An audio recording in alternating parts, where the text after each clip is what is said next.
Voilà. Donc maintenant, je vais parler un petit peu des lettres, la deuxième partie. Donc, pas trop longtemps non plus, parce que je voudrais aborder un autre sujet. euh, Au nom donc du Rav qui nous a quittés, le Rav Zuckerman.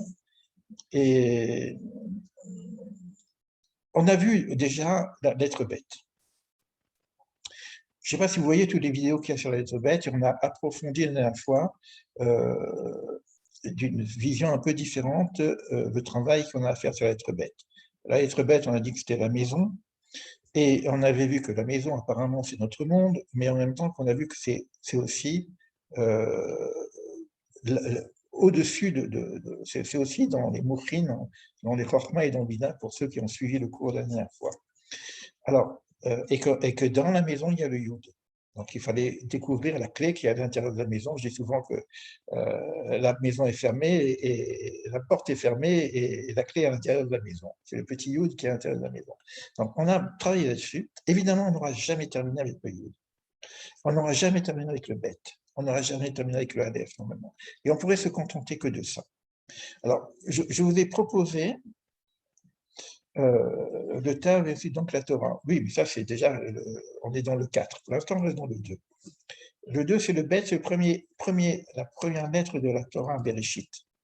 Et Bereshit, c'est Bet Roche, la maison du principe, la maison du Roche. Roche, c'est déjà en haut, mais Roche, c'est 200. 200, c'est déjà toujours dans le 2. Et ce que je voulais vous dire simplement, je ne vais pas en faire beaucoup sur ça, je vais faire quand même un peu de guillemets. Il y a un travail à faire sur la maison. Il faut enlever les encombrants, il faut nettoyer la maison, il faut enlever le chametz. Et la maison, c'est notre extériorité et notre intériorité. Tout ce que j'ai dit là, c'est le travail que je fais sur moi-même. Le chametz, c'est ce qui me fait gonfler, c'est un peu l'ego, etc. Donc, vous connaissez toute la musique par rapport à ça. Je n'ai pas besoin d'en rajouter, vous êtes assez avancé au niveau spirituel pour comprendre le travail qu'il y a à faire sur l'ego. Mais on a vu aussi en même temps que après, on va réintégrer l'ego. Pas l'ego grossier, de la personnalité, la réalité de notre vie. C'est-à-dire qu'on ne va pas chercher à s'effacer complètement, à disparaître du monde, puisqu'on veut être actif. Et si je veux être actif, il faut que j'existe en tant que personne.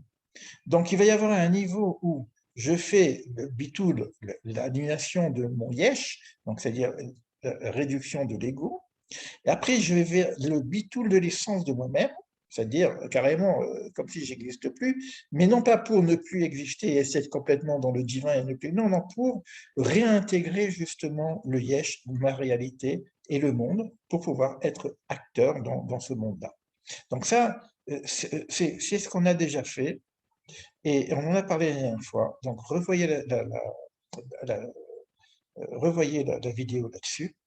Je l'ai même un petit peu arrangé pour enlever les blancs que j'ai eus, et puis j'ai mis quelques petits dessins pour vous expliquer. Ça vaut le coup même de la réécouter une deuxième fois. Des fois, il faut vraiment répéter. La préparation, c'est répéter, répéter. Si vous voulez faire de la musique, il faut faire des gammes, et des gammes, on recommence, etc. Maintenant, au-dessus du 2, vous avez le 20. Alors, ça aurait été bien avec le texte qui vient après, c'est pour ça qu'on reprendra le texte, le kavod. Euh, les mains, ça va bien marcher avec ce que je vais vous dire tout à l'heure. Les mains, c'est ce qui va agir. Les mains, c'est mon action. Donc maintenant, il faut que j'ai les mains propres aussi. C'est-à-dire que je vais choisir de faire des choses qui soient propres. D'accord? Les mains, c'est aussi la capacité de recevoir. Mais vous avez deux mains. Il y a une main qui donne et une main qui reçoit. Donc c'est l'organisation du donner et du recevoir. On va voir comment ça marche avec le guillemets. Donc, si je reste sur la lignée du 2, je suis toujours dans la dualité. La preuve, c'est que j'ai deux mains. Donner, recevoir. D'accord?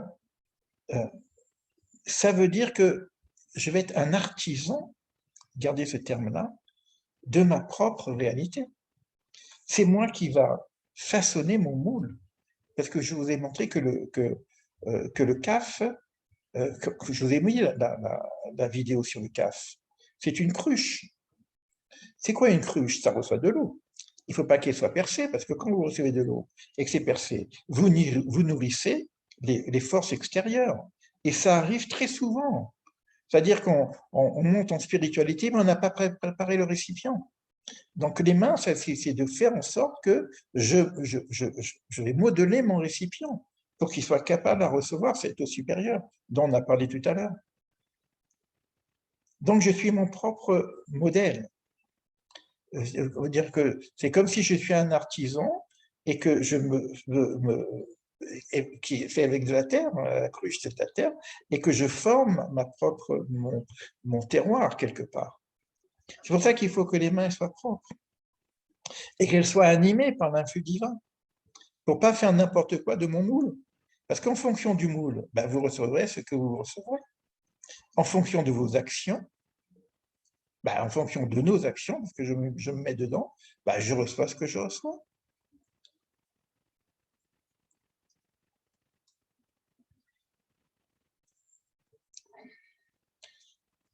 Alors, c'est vrai que, bon, ce que je reçois des petites notes aussi, je n'ai pas le temps de regarder toutes les notes, je les regarderai après, mais je ne peux pas répondre à tout le monde, mais c'est vrai que du fait d'avoir deux mains, une main qui reçoit et une main qui donne, il y a aussi la notion de bête qui veut dire deux mondes.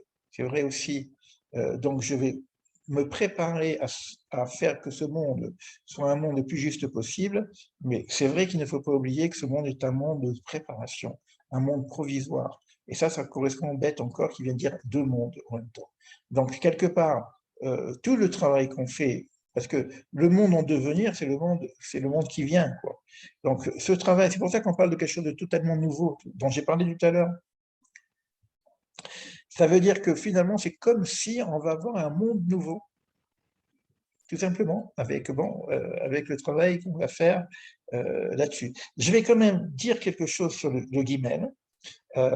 Pourquoi? Parce que ça va rentrer dans notre évolution, puisque regardez, le bête, il a une forme, vous avez le bête, vous le connaissez tous, hein, mais il est fermé sur trois côtés, il a une ouverture.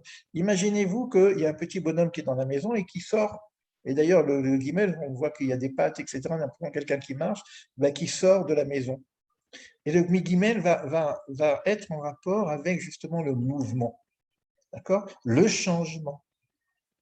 Alors, on ne sait pas où on met le guimel encore, hein, parce que normalement, si on avait mis le Aleph sur Keter, le Bet sur Chokhmah, et puis le guimel viendrait maintenant sur Bina. Bina, on commence à comprendre des choses. On est dans le discernement. On comprend afin de mieux donner, afin de mieux servir, afin de mieux enseigner. D'accord? Aujourd'hui, quand on est dans un désordre, c'est aussi le désordre de la connaissance. L'exil, c'est la confusion. Donc, toucher les sens de notre vie dans un premier temps, par ce qu'on apprend, etc. Ce mouvement va se faire aussi à plusieurs niveaux. Donc, alors, ce que nous dit le texte ici, au niveau de la Kabbale, c'est que normalement, quand je suis dans le processus normal des choses, la connaissance vient parce que j'ai déjà été en connexion avec le divin. C'est pas que je rentre dans la connaissance et que c'est cette connaissance qui va me transformer. Si on veut que le Kelly qu'on a parlé tout à l'heure, le moule qu'on doit faire, c'est le moule de l'intelligence. Or, cette intelligence, elle a besoin d'être fabriquée quelque part. Et elle vient du fait que j'ai déjà été connecté en amont. Alors, c'est ça qui est un peu difficile, c'est que souvent on a l'impression que Naasev et Nishma, d'accord, on ne sait pas si ça commence par l'action ou par la connaissance. Là, c'est ni l'un ni l'autre. Cette chose nouvelle qu'on vient nous dire, c'est que d'abord je suis en connexion avec le divin. Et c'est parce que je suis en connexion avec le divin que, à ce moment-là, j'ai cette sagesse qui est donnée aux sages, justement, et qui ensuite peut me permettre d'acquérir l'intelligence et donc de garantir la connaissance que je vais avoir. Je ne sais pas si vous voyez la différence, parce qu'aujourd'hui, comme il y a eu cette chute, on a besoin d'étudier, de comprendre des choses pour savoir comment on répare. Mais comme il va y avoir cette source nouvelle, cette source nouvelle nous permettrait de nous connecter et de pouvoir influer directement sur ce qu'on appelle l'intelligence. La notion d'intelligence est extrêmement importante, d'ailleurs, c'est le CERN qu'on voit dans ce que j'ai fait tout à l'heure, dans Da'at c'est la Neshama, c'est l'âme qui pose des questions à l'intelligence agent, hein, on ne parle pas de l'intellect aujourd'hui. Hein. Quand je parle de l'intelligence, même regarder toutes les fonctions initiatiques passent par cette notion de ce qu'on appelle l'intelligence. Alors, si vous montez un peu plus haut, vous avez le Lamed, c'est 30. Ben, le 30, ben, Lamed, c'est étudier. Donc, regardez un petit peu ce que j'ai mis sur le Lamed. Mais ce qui est intéressant, c'est que le Lamed, il a deux formes. La plupart du temps, il a une forme avec une grande lettre, avec le Vav qui s'accroche en haut. Donc, c'est bien une intelligence qui va d'abord se connecter en haut. Mais il y a aussi un Lamed avec le Vav qui est horizontal. Donc, il y a deux façons, en fin de compte, d'acquérir la connaissance, soit en verticalité, soit en horizontalité. Donc, maintenant, il faut savoir en même temps que ceux qui sont en verticalité, tout le monde ne peut pas être en verticalité, ok, parce que c'est déjà une connexion avec le divin. Alors, on a dit que les maîtres, justement, les sages tout à l'heure, ils étaient justement avec cette connexion. Alors, par contre, le maître lui-même,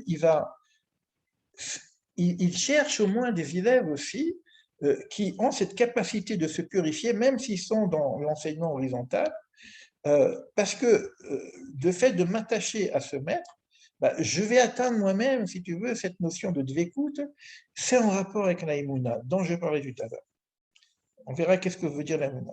C'est-à-dire cette notion d'Emouna, qui n'est pas la foi, qui est bien plus supérieure que la foi, c'est un préalable à la connaissance. D'ailleurs, c'est ce qu'on a vu au niveau de l'Advuna, de l'enseignement qu'on étudie ensemble, qui était le passage d'avant. Ani ma'amin be'emuna shlema. Ani, je suis dans la emuna shlema parfaite. Et maintenant que je suis dans cette emuna parfaite, j'ai besoin de comprendre, donc j'ai besoin d'ajouter à cette connaissance qu'on appelle emuna, cette forme de connaissance pour le monde que nous connaissons aujourd'hui et qui nous trouble parce qu'on ne comprend pas comment ça marche. Donc ces sages cherchent un petit peu cette lumière en verticalité et la retransmettre en horizontalité. Et ils nous disent, comme c'est quelque chose qui est en verticalité, j'ai pas besoin de connaître toute la Torah, tous les 1000 bouquins qu'il y a, etc. On est dans une université impossible, j'y arriverai jamais, etc. Il dit qu'on s'en fout, un seul verset peut suffire. Un seul mot peut suffire, même une seule lettre. C'est-à-dire, je peux travailler sur une lettre. Et d'ailleurs, ce qu'on avait vu la dernière fois, c'est que le Aleph et le Bet pourraient suffire. Après, une fois ça que j'ai bien cadré le Aleph et le Bet au niveau verticalité, à ce moment-là, je peux descendre et rentrer dans les 32 voies de la sagesse. Mais ça veut dire en même temps qu'il y a une préparation. Une préparation pour être candidat à faire cette étude, on va dire étude supérieure. Mais le candidat, il n'a pas besoin de connaître beaucoup de choses. Ce n'est pas comme en prépa, on a toute une préparation de connaissances, etc. Et parce que si j'ai toute cette connaissance, alors après, je peux monter à la classe supérieure. Ce n'est pas comme ça que ça marche. C'est-à-dire que je peux avoir une connexion directe qui me permet d'avoir justement les éléments suffisants pour que mon kélim, mon récipient, mon caf tout à l'heure, soit capable de recevoir les eaux supérieures qui me seront données par la suite de mes études. Moi, je pense à quelque chose de particulier qui n'a rien à voir à faire. Moi, j'étais dans la macrobiotique à un moment donné, j'avais un restaurant macrobiotique il y a de ça, je ne sais plus, 40 ans, ou un peu plus, non, à peu près ça, 40 ans peut-être. Bon, c'est pas très grave. Non, plus que ça, oh là, plus que 50 ans. Ouais. Et donc, il y avait des grands maîtres, parce que ça s'appelle zen macrobiotique. Il y avait des grands maîtres du zen macrobiotique, et j'ai voulu voir comment ils faisaient, parce que j'avais des questions à leur poser pour la macrobiotique, pour Provence, pour ne pas être pas des Japonais, etc. Et j'ai eu la chance d'aller dans j'allais dire le dojo, un restaurant qui était le restaurant macrobiotique de l'Occident, qui se trouvait à Boston, et j'ai demandé de pouvoir voir comment, si je pouvais avoir un repas, et même si je faisais la vaisselle, pour regarder comment il travaille. C'est un vrai dojo, tu vois. Mais l'idée que je dis là, c'est que le gars, il m'a mis la vaisselle, et combien de fois il est revenu pour la même casserole. Et après, une fois que j'ai pu rentrer en intimité avec eux, etc., il me disait que d'abord, on apprend à laver la vaisselle, les casseroles, les récipients. Si je ne suis pas capable d'avoir ce récipient correct, comment tu veux que je mette de la cuisine dedans? Donc, il y a un certain temps, on apprend pendant 1 an, 2 ans, à faire la vaisselle, avant d'apprendre à couper les légumes. Alors, je ne vous dis pas le temps qu'il faut pour avoir droit à faire de la cuisine, mais c'était des moines zen. J'avais affaire à un maître zen qui faisait de la cuisine. Pour simplement vous dire que la notion de préparation est extrêmement importante. Mais en faisant la vaisselle, comme il faut, ben on se connecte quand même. Et il y a une proximité avec le maître qui était là. Donc voilà, donc ça. Alors maintenant, une chose aussi qui est très importante sur ce guimel, je regarde en même temps le temps pour pouvoir passer à la troisième partie. Guimel, ça veut dire Gimilut Rasadim. Donc c'est en rapport avec le Dalet qui est juste à côté, Dal qui veut dire le pauvre. Mais comme le pauvre c'est en dessus la malchoute, parce qu'elle a besoin de recevoir, et Guimel c'est la générosité, tout ce processus il fonctionne lorsque ce travail que je fais sur moi-même, il a comme focus, comme intentionnalité de donner, d'aider l'autre, de changer, pas pour moi, mais pour le monde. C'est-à-dire que ça commence par le désir de donner. Ça s'appelle Gmilut Rasadim. Si c'était simplement pour moi-même, bon, ça marche aussi. Hein. J'ai besoin de me transformer. Mais ma transformation que je fais sur moi-même n'est pas que pour moi. Je ne suis pas en train de chercher à devenir un élu, un sage, un propre. Je veux être propre parce que je veux agir dans le monde pour aider mon prochain. Et ça s'appelle Keter Malchut pour les tzadikim. Keter Malchut, c'est-à-dire que cette couronne supérieure qu'on appelle Keter, elle descend jusqu'à la Malchut. L'objectif, il est là pour les tzadikim. Et d'ailleurs, tout à l'heure, j'ai parlé d'apprendre, d'enseignement, l'amed, mais l'amed, c'est la même chose que les lamed enseignés. Donc, c'est la même racine de l'amed, il est aussi bien pour dire j'apprends que j'enseigne. Et d'ailleurs, le lamed, c'est un piel, c'est-à-dire c'est renforcé. C'est comme si quand j'enseigne, j'apprends fortement. Mais finalement, l'idée d'apprendre n'est pas simplement pour avoir de la connaissance et devenir un connaissant, mais c'est pour pouvoir justement retransmettre et pouvoir enseigner. Donc, maintenant, si je reviens à la notion de Keter Malchut, toute l'idée, elle est d'amener le Créateur en proximité avec le monde et qu'il y ait une révélation de la présence divine dans ce monde. Quelqu'un qui a réussi, sans passer par toutes les connaissances que vous connaissez, qu'il faudrait éventuellement commencer à aborder, etc., c'est Abraham. Mais Abraham, c'est le chesed, c'est l'amour. Donc, par amour, il a déjà réussi à intégrer ce qu'on appelle la Emouna sans être passé par le Sinaï. Pourquoi? Parce qu'il était là pour donner. C'est ça, le chesed. Et puisqu'il était là pour donner, ben, il a reçu. Il a reçu afin de mieux donner. Il a eu l'alliance d'ailleurs, parce que l'alliance bride, il a eu l'alliance directe avec le divin. Et d'ailleurs, c'est le même Gematria entre l'alliance et 613 mitzvot. C'est comme si il vivait pratiquement c'est comme s'il vivait toutes les mitzvot lui-même. C'est comme ça que dit le texte. On comprend trop, mais il n'avait pas besoin de la révélation officielle qui a été faite au Sinaï. Il a eu déjà, lui, cette connexion en direct. Alors tout ça, bon, je vais quand même terminer ce texte que je n'aurai pas l'occasion de revenir. Alors, il y a aussi, quand on parle de Malchut, Keter, etc., il y a aussi la connexion entre les deux fonctionnements messianiques. Ce dont je vous parle actuellement, de notre préparation, d'être actif, d'être porteur de sens, d'être acteur du changement, correspond à ce qu'on appelle, et au niveau universel d'ailleurs, correspond, s'appelle au Mashiach Ben Youssef, qui est dans Yesod d'ailleurs, Yesod qui est la brique, qui est l'alliance. C'est-à-dire que la notion de Mashiach Ben Youssef, c'est un processus qui est dans le temps, qui va nous permettre progressivement, petit à petit, justement, avoir ce dévoilement que l'alliance apporte. C'est-à-dire que notre travail ici est de mériter cette alliance vis-à-vis du Créateur. Et à ce moment-là, je fais partie de ces acteurs de changement. C'est comme si je suis associé au Mashiach Ben Yosef pour accélérer ou pour participer à ce changement.